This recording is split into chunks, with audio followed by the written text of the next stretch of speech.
नमस्कार, मैं हूं ललित खजूरिया।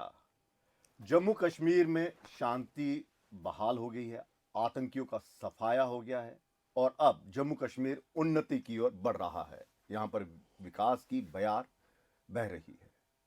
ये हम नहीं कह रहे, ये केंद्र सरकार का कहना है और भारतीय जनता पार्टी के कई नेताओं का ये कहना है कि जम्मू कश्मीर में अब पहले जैसे आतंकी हमले नहीं है, केंद्र सरकार ने सब कुछ कंट्रोल में कर लिया। लेकिन अब महबूबा मुफ्ती का एक बयान आया है जिसमें उन्होंने कहा कि कश्मीर के लोगों की खामोशी को शांति ना समझा जाए, केंद्र सरकार ये ना सोचे कि जम्मू कश्मीर में शांति हो गई है।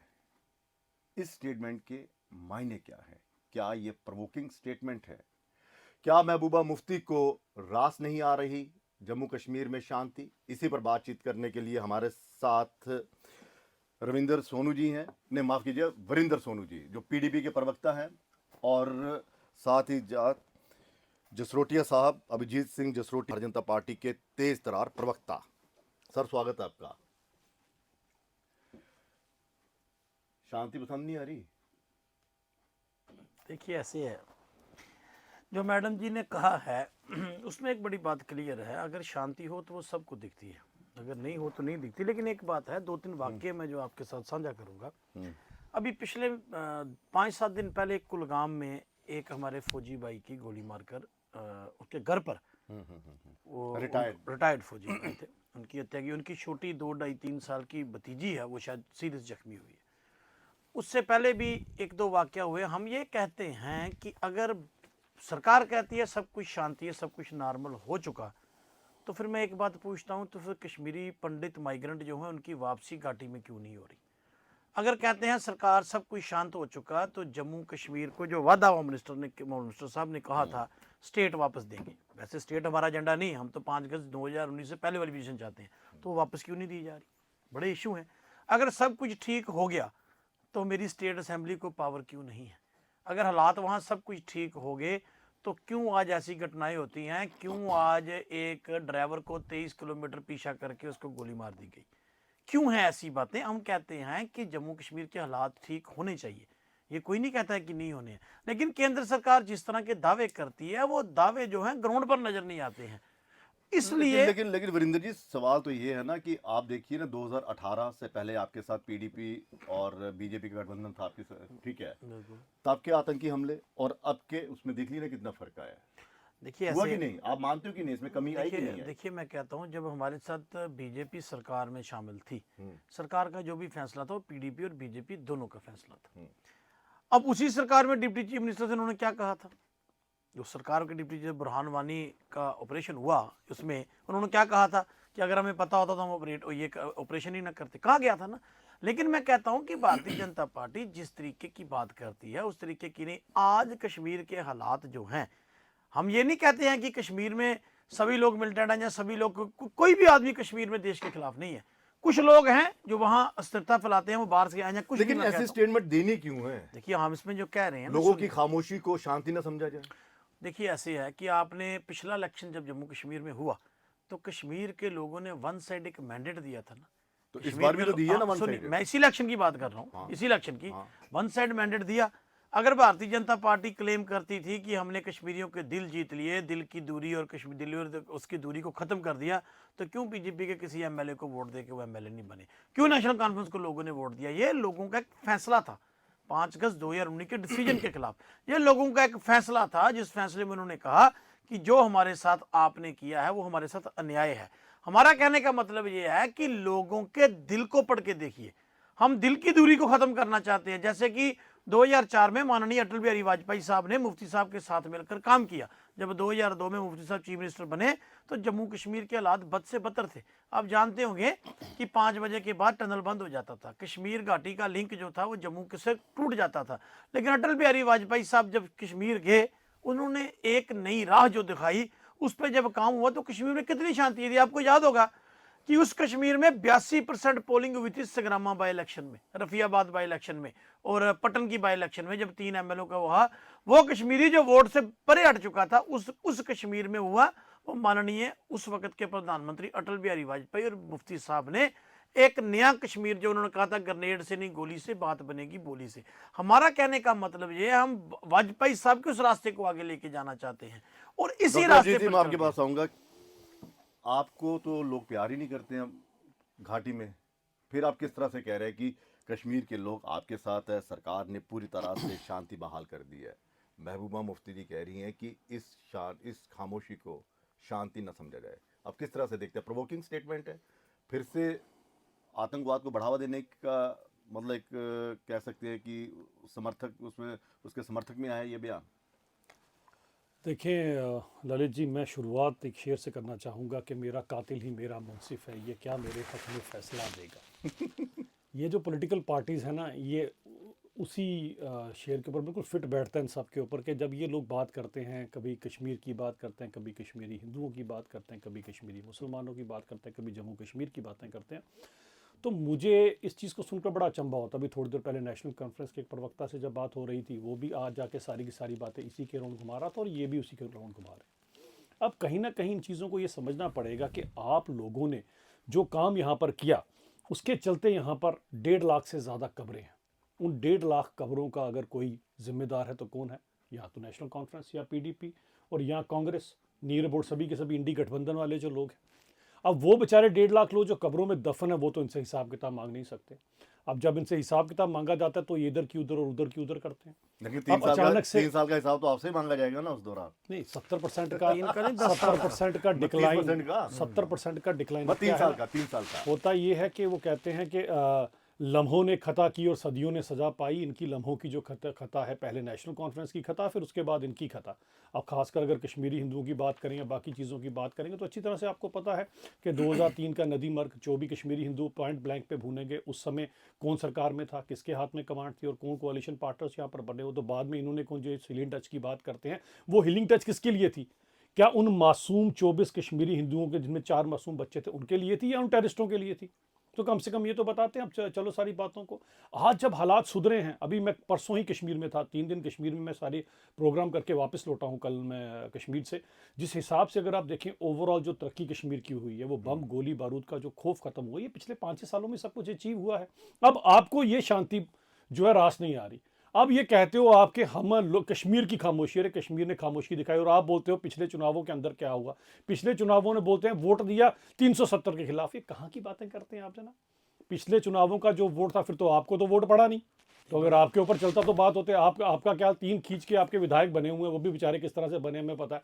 आपको किसी ने वोट नहीं डाला, क्यों नहीं डाला? यानी कि आपकी और वो भी इससे पहले इनकी सरकार थी आपके साथ। इससे भड़काने, इसी वजह से 3 बने, इसके भड़काने 30 होते।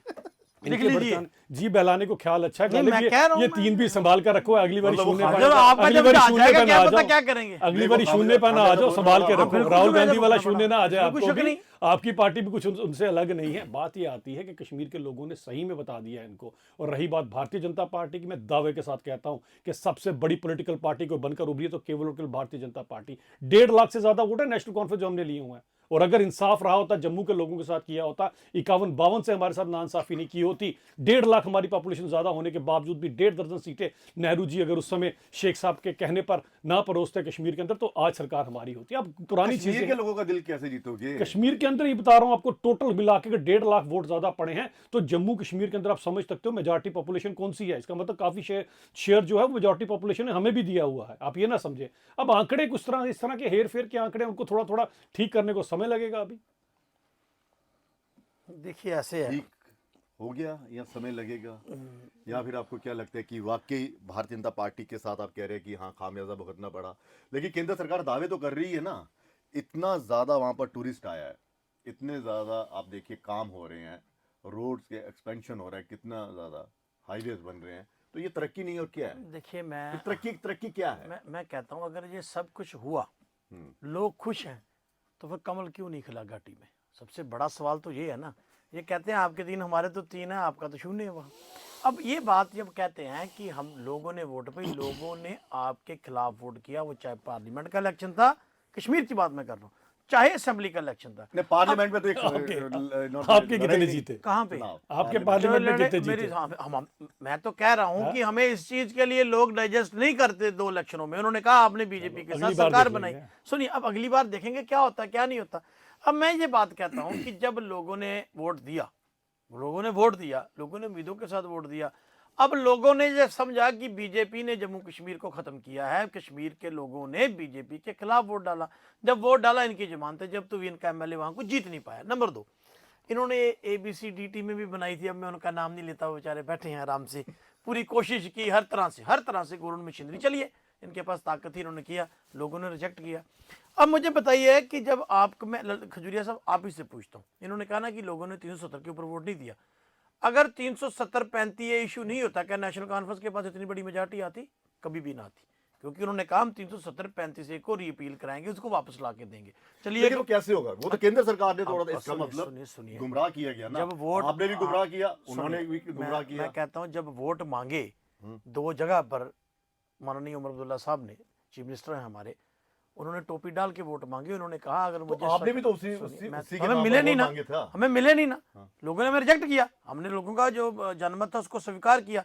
अब बात ये है, मैं दोबारा विषय पे आता हूँ, जिस विषय पे हम बात कर रहे हैं। अगर स्वीकार नहीं किया तो लोगों ने तो ये भी स्वीकार किया ना फिर कि हम सड़क पर नहीं उतरेंगे, हम पत्थरबाजी नहीं करेंगे, हम अलगाववादी सोच को आगे नहीं मैं बढ़ाएंगे। कहता हूं कि हम जो पत्थरबाज जो भी मैं कहता हूं कि जो करते थे या पहले होता था, मैं कहता हूं कि आज अगर उस तरह के हालात जहां खामोशी है। मैं एक और बात इसमें कहना चाहता हूं कि मान लीजिए इन्होंने कहा कि अपने हालात ठीक कर दिए, अगर हालात ठीक हो जाते ललित जी, तो राहुल भट्ट की हत्या ना होती, प्रिंसिपल सतिंदर कौर ना होता, फ्याज ना होता, कुलगाम में नहीं होता, ट्रक ड्राइवर को गोली नहीं बचती। हम ये कहते हैं कि जो डॉक्टर बिंद्रू दुनिया से नहीं जाते। अगर आपने तो बहुत बड़ा ढिंडोरा पीटा कि 370 तोड़ के हमने कश्मीर के हालात ठीक कर दिए, टूरिस्ट पहले भी आते थे, आज भी आते हैं। और एक बात मैं इसमें और कहना चाहता हूँ, टूरिस्ट अगर आते हैं जाते हैं, जहाँ वहाँ चल रहा है टूरिस्ट, आज पहली बार नहीं कश्मीर में है, टूरिस्ट से पहले भी आता था। लेकिन जो कश्मीर का मसला है, जो जम्मू कश्मीर के लोगों की दर्द की दिल की दर्द है, उसको तो कुछ सुनने के लिए तैयार नहीं है।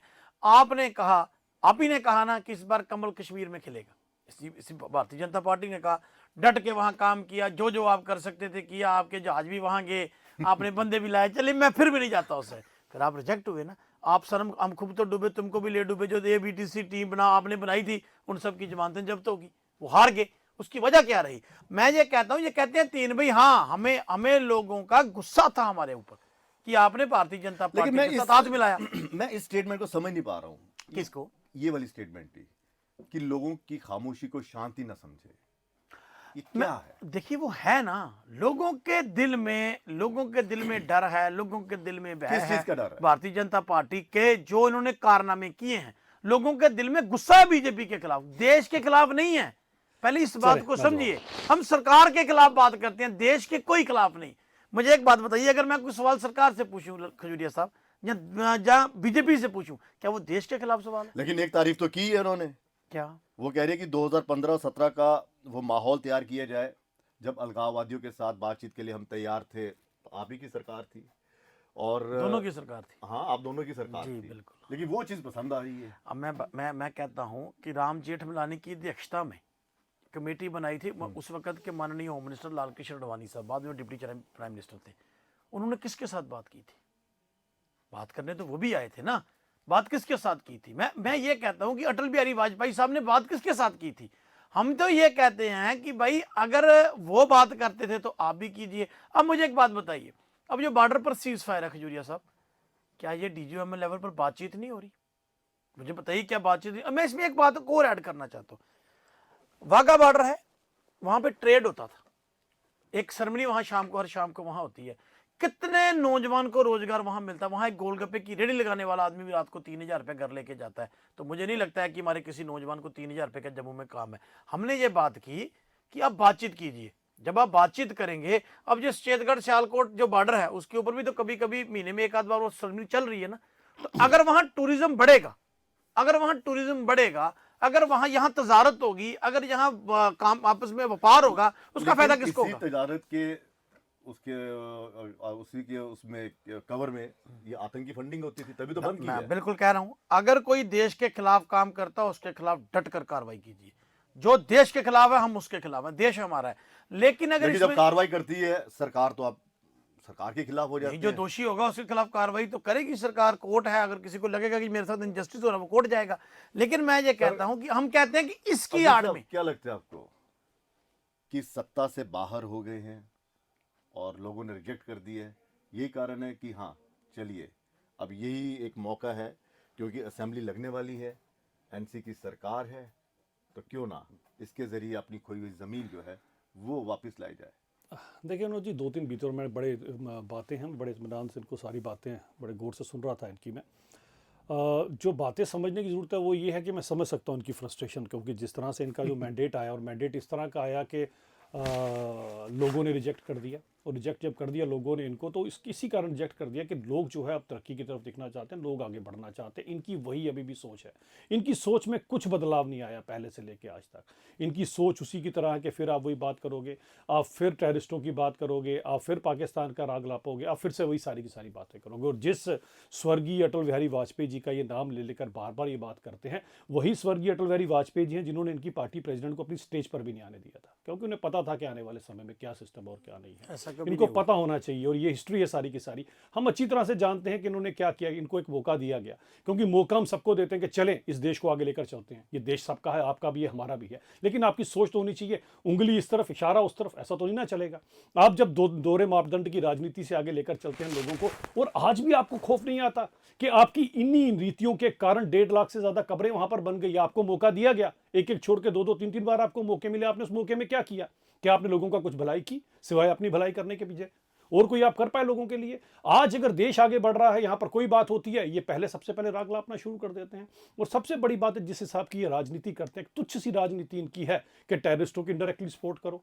मैंने आपके सामने अभी पिछली डिबेट में इनको नाम लिए, दो इनको बड़ा बुरा लगा। अबू दुरजाना का मैंने नाम लिया। अभी भी महबूबा मुफ्ती जी कह रहे हैं कि जो कैदी हैं, जेलों में कैद हैं, विचाराधीन जो कैदी हैं, जो बाहरी जेलों में हैं, उन्हें जम्मू कश्मीर में लाया जाए वापस। देखिए, मैंने कहा ना कहीं सिंपैथी है। मैंने कल अपने कश्मीर में एक बयान दिए थे, मैंने जब खासकर उमर साहब ने बयान दिए, वो जो 3 पीछे एक और देशद्रोहियों को निकाला गया नौकरी से, उन्होंने भी सेम, ये नियर अबाउट सभी पार्टी इधर उधर की ये बातें जो करती हैं, इसी तरह की बातें करते हैं। यहाँ पर एक एक्ट है, यूए, मैंने कहा ना मौका सबको दिया गया ललित जी, मौका सबको देते हैं कि चले देश इनका भी उतना ही जितना हमारा है, चले देश को आगे लेकर। लेकिन अगर आपकी सोच ही वैसे है, यूएपीए के अंदर अगर किसी को धरा गया है, आपको पता है सबसे ज्यादा खतरनाक कौन होता है? टेररिस्ट से भी ज्यादा खतरनाक है वो ओजीडब्ल्यू, जो टेररिस्ट की मदद करता है ललित जी। कारण ये है कि उसका कारण ये है कि वो टेररिस्ट तो फिर वेपन लेकर या गोला बारूद लेकर आपके सामने आएगा, लेकिन वो क्या, जो उसकी सपोर्ट कर रहा है, वो सबसे बड़ी बात, वो वेशभूषा में किसकी है? सरकारी वेशभूषा में नौकरी कर वो वेतन भी सरकार से ले रहा है। ऐसे इंसान के साथ क्या करना चाहिए? और जब ये सहानुभूति दिखाते हैं, इनकी सहानुभूति क्या सुनेंगे वो बच्चे? वो माँ सुनेगी बेचारी, जो अब दुनिया में नहीं रही, जो अपने बच्चों के लिए संडे मार्केट में कपड़े लेने गई थी और वापस कफन में लपट कर आई थी। उसके 8 साल के बच्चे के कांधे के ऊपर दुनिया का सबसे बड़ा बोझ था। वो उनकी बातें सुनेगी? महबूबा मुफ्ती साहबा की बातें सुनेगी वो, या उमर साहब की बात सुनेगी? आपने जो किया है वहां पर, कम से कम उसके तो तौबा करो। आपको वो याद नहीं आता? अबू हमजा जैसे लोग थे जो आपको अभी भी रिकॉर्डेड है एनआईए की, आप चार्जशीट उठा के देख लीजिए कि वो आपको चुनावों में मदद करने के लिए लाए गए थे। सब चीजें आपको जब ओजीडब्ल्यूज आप बिठाते थे तो अपने बूथ वर्कर बना के आपके खिलाफ कार्रवाई होती है, आप हाय तौबा मचाते हो। अरे हद होती है। अरे कम से कम थोड़ा खौफ तो खाओ। आपके अंदर खौफ ही नहीं बचा किसी चीज का। आज जब आपसे बोला जा रहा है, कम से कम अपनी साइड तो चूज करो। आज भी ये उनको मिलिटेंट कहते हैं। एक मिनट ललित जी, आज भी ये उनको मिलिटेंट कहते हैं। उनको पूछे मिलिटेंट कौन होता है? कौन सी जिहाद की लड़ाई इनकी पार्टी ने शुरू की हुई है? टेररिस्ट है, पाकिस्तान के भाड़े के टट्टू में जहां मिलते हैं ठोक दिए जाते हैं। आप पर भी तो सवाल उठते हैं ना। मुफ्ती मोहम्मद सईद का ये बयान आना जब ये सरकार बनी थी कि पाकिस्तान का शुक्रिया अदा करता हूं, फिर क्यों ना कहा जाए कि आप पाकिस्तान समर्थक वाली पार्टी है, आतंकियों के लिए आपके दिल में कहीं ना कहीं हमदर्दी है, फिर आप किस तरह से उम्मीद करते हैं कि नहीं, देखिए ललित जी, ऐसे हम लोगों के लिए लड़ रहे हैं? जैसे क्योंकि उन्हीं मासूम लोगों को जिनके लिए आपने हमदर्दी रखी है, उन्होंने मारा इन मासूम लोगों को। अभी आपने कहा कि मुफ्ती मोहम्मद सईद साहब ने प्रेस कॉन्फ्रेंस में कहा जब सरकार बनी, हाँ कहा था हाँ पाकिस्तान का शुक्रिया, ठीक मतलब हमारी भारतीय सेना का ठीक, नहीं, मैं हमारी कहता हूं, डेमोक्रेसी का नहीं। सुनिए ठीक है, आप कह रहे हैं, ठीक है ना, अगर मुफ्ती साहब ने केंद्र बयान सरकार दिया का था, नहीं है। इस पर अगर आपत्ति थी भारतीय जनता पार्टी को, तो 4 साल सरकार में क्यों रहे? डिप्टी चीफ मिनिस्टर बनने के लिए, सरकारी बंगलों पर काबिज होने के लिए, अम्यूनिशन डिपो के पास मकान बनाने के लिए 3 मंजिला? मुझे बताइए ना, मतलब ये किस तरह के नाम बड़े और दर्शन छोटे। अगर आपको लगता था कि वो स्टेटमेंट गलत है, उसी वक्त रिजाइन कर देना चाहिए था। 1.5 घंटे की सरकार चलनी देनी थी, क्यों चलाई? दूसरी बात, मेरे भाई ने कहा लालच, सत्ता का लालच। मैं दावे के साथ कहता हूं, अगर बीजेपी को